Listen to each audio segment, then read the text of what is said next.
বিএনপির জোট প্রার্থী গরু জবাই দিয়ে মানুষ খাওয়াচ্ছেন। বিএনপির জোটের প্রার্থী বলছে বহিষ্কৃত রুমিন ফারহানার কাছে কেউ যাবেন না। আমি তো এখন পর্যন্ত ৪৫,০০০ টাকা জরিমানা দিয়েছি। বিএনপি জোটের প্রার্থী কত টাকা জরিমানা দিয়েছে? বিএনপি জোটের যিনি প্রার্থী জুনায়েদ আল হাবিব, তিনি কিভাবে জনসভা করছেন এটা কি আপনারা জানেন না? জানেন।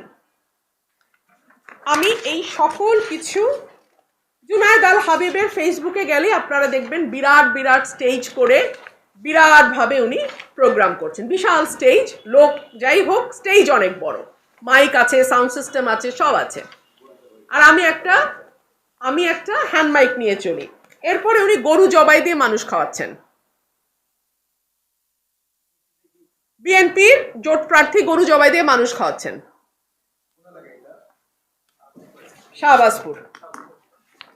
তারপরে বিএনপির জোটের প্রার্থী বলছে কোনোভাবেই রুমিন ফারহানাকে ভোট দেয়া যাবে না, বহিষ্কৃত রুমিন ফারহানার কাছে কেউ যাবেন না। জুনায়েদ আল হাবিব, সময় টেলিভিশনের নিউজের লিঙ্ক।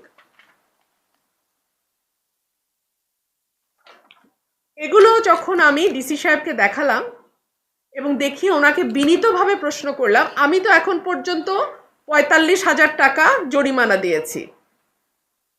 বিএনপি জোটের প্রার্থী কত টাকা জরিমানা দিয়েছে? আমি ১.৫ ঘন্টা ওনার সামনে বসে থেকেও এই অঙ্কটা ওনার কাছ থেকে জানতে পারলাম না।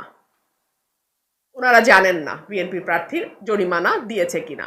তার মানে এই যে এতগুলো ডকুমেন্ট দেন, তার মানে এই যে এতগুলো document full of videos and photos which clearly shows the way he is conducting his election campaign, ১ টাকাও তাকে জরিমানা দিতে হয়নি বলে আমি ধরে নেব।